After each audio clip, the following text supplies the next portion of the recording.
Hello and welcome to the Our Glory Days Growing Up in the 80s and 90s podcast. I'm Alan Witchley and this is episode 11, Grosse, Point Blank. Haven't got around to watching Coming to America, the new one that's just landed on Prime Video. I want to wait and watch it with the family. It just hasn't happened yet. Hopefully it'll happen soon. When I do see it, I'll talk about it. Until then, please don't spoil it for me. I really can't wait to watch it. I've seen good things about it, but I'm trying not to find out anything in particular. I want it to be like a surprise. I did get around to watching Grosse, Point Blank though, and if you've listened to my first podcast, you know I talk about that quite a lot. It ties in with my hatred for high school reunions. Well, I've never even been to one. Just the idea of it just makes me go insane. And it also, watching it has made me, double down on my kind of love-hate relationship with digital technology. It's come to Disney Plus. I haven't seen it in, it must be 20 years. I used to have it on VHS, totally wore it out. And for some reason, I never got it when I transitioned to DVD. I never bought that film, even though it was one of my favourite movies. And yeah, I saw John Cusack tweet saying it was on Disney Plus. I thought, well, brilliant, I'll watch it. And what a dose of fun nostalgia that turned out to be. For anyone that doesn't know, it's a film starring John Cusack, Minnie Driver, and who I'd absolutely forgotten was in it for some reason, Dan Aykroyd. His character is amazing in that movie. So if you haven't seen it, watch it. I'm not going to spoil anything, so you can carry on watching or listening to this podcast. But yeah, do yourself a favour, watch it. If it's been a while like me since you've seen it, watch it again. You're going to get all the feels. You're going to feel like you're back in the 90s. And it really does show, like watching it back, that it's just absolutely pointless going to a high school reunion, because John Cusack's character, who, if you haven't seen the film, he's a hitman, and he goes back to his hometown to like do a job to kill someone. And it just happens to coincide with his high school reunion. He gets back in touch with his first love, who is Minnie Driver. And while he's in town, everyone's asking where he's been for all these years, because he's been away killing people. And it just shows how pointless high school reunions are, because we have Facebook now. We have social media. We have Instagram, Snapchat. Everyone posts every last little bit of their lives online, myself included. You'd never have to ask that question. So what is there left? What is the point of going to a high school reunion, unless you either want to see somebody that you used to have a crush on, show off that you are now living an amazing life, or you want to get one over on some bullies that used to bully you at school. I just can't think why anyone would want to do it. But there we go. Right, back to the film anyway. Rant over. Watching it, I'd forgotten America. They had their mobile phones, and America has this obsession with the extendable aerials. I'm surprised you still don't have them in iPhones, to be honest. Because I get, at one point, all mobile phones had these big extendable aerials, especially when it was analog before we went digital. But then, by the mid-90s, definitely by the late 90s, or 97 was when Grosse, Point Blank was made, or was released anyway, you had mobile phones with these little stubby aerials, or aerials that were incorporated into the actual phone case, like the Nokias.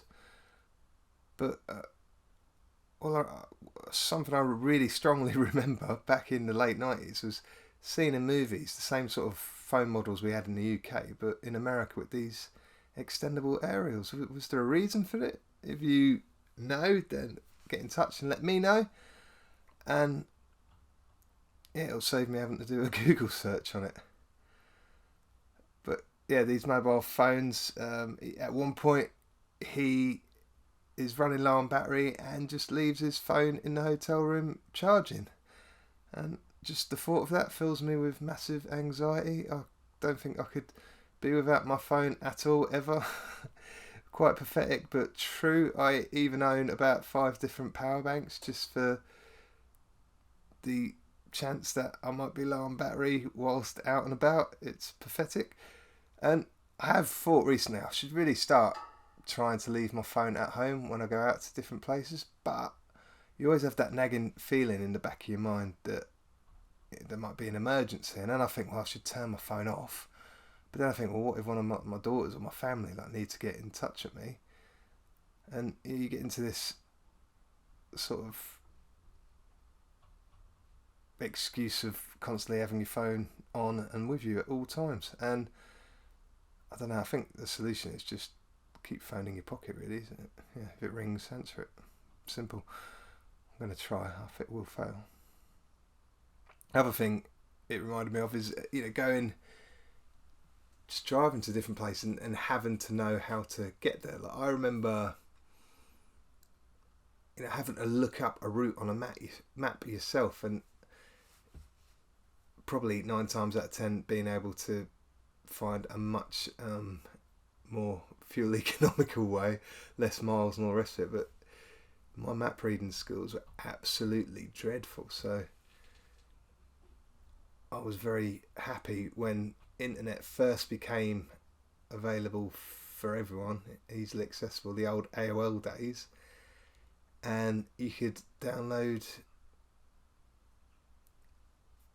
route finders and just follow the route off a piece of paper, which was a lot better than having to make your own route. But at the same time, I'd still have the anxiety of, like, what if I missed a turning, or what if there were roadworks, or you still had to get yourself to where you needed to be. And something I do love about modern technology is the fact that I don't even need to look up a route at all. I don't need to search it. I just need to have my phone, put Google Maps on, and away I go.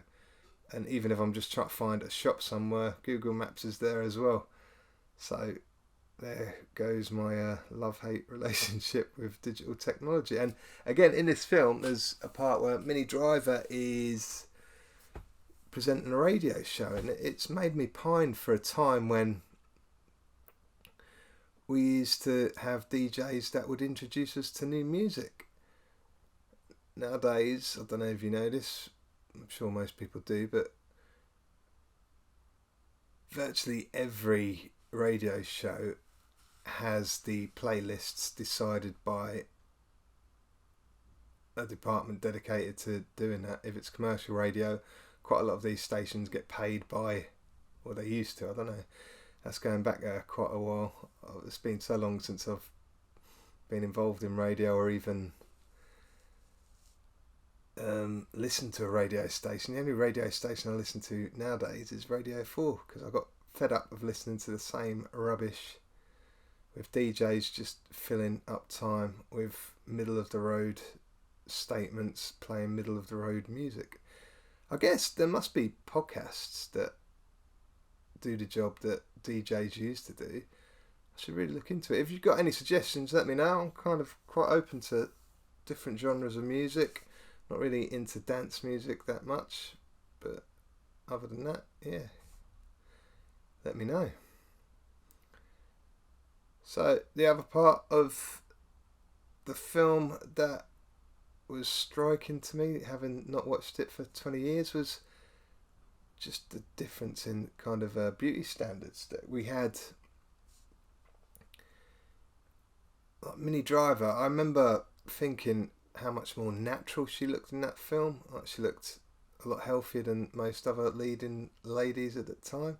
But looking back now, she looks absolutely anorexic. And it's amazing that, really, to be a male lead, all you really needed was to be not fat. As long as you weren't fat, you could be a heartthrob. Whereas nowadays, you can be playing, anyone, a supermarket worker,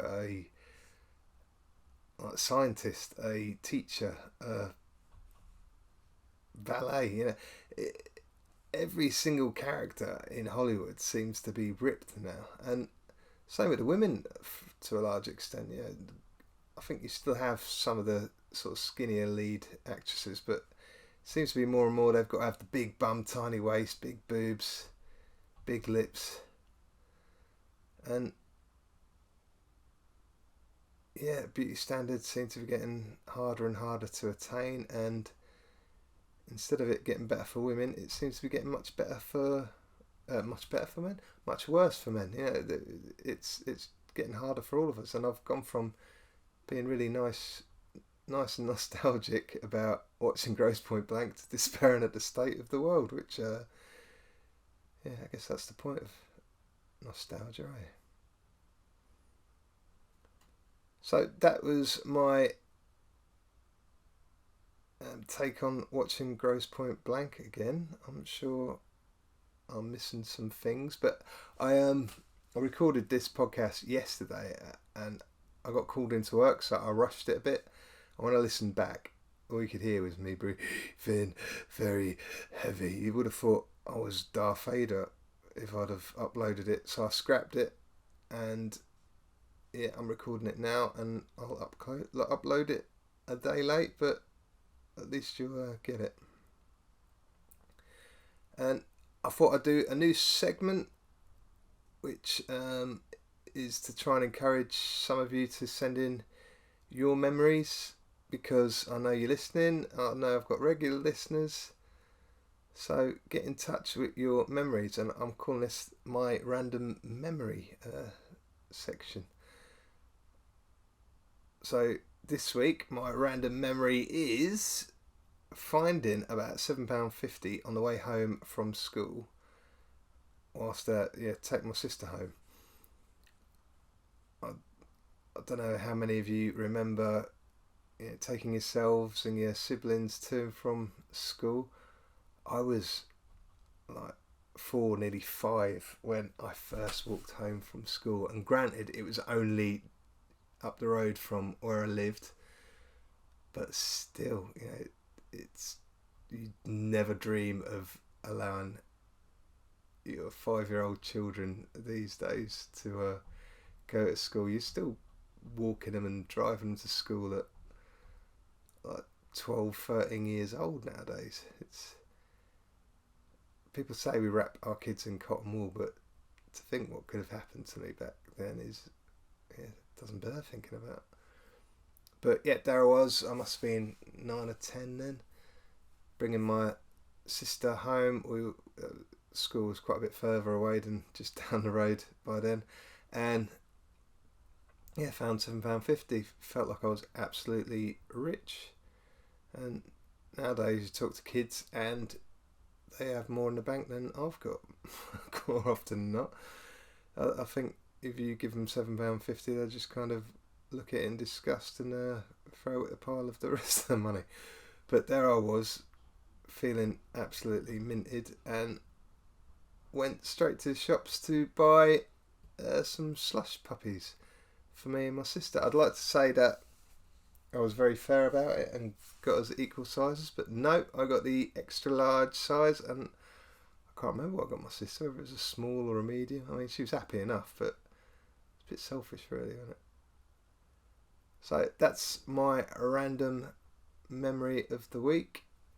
That's my take on Grosse Point Blank. As usual, I would love you to get in touch, whether you want to write in your memories, whether you want to be interviewed, whether you want to send in voice notes or videos. It'd be great. Let's make this podcast a lot more interesting than it currently is. Catch you next week. Thanks for listening.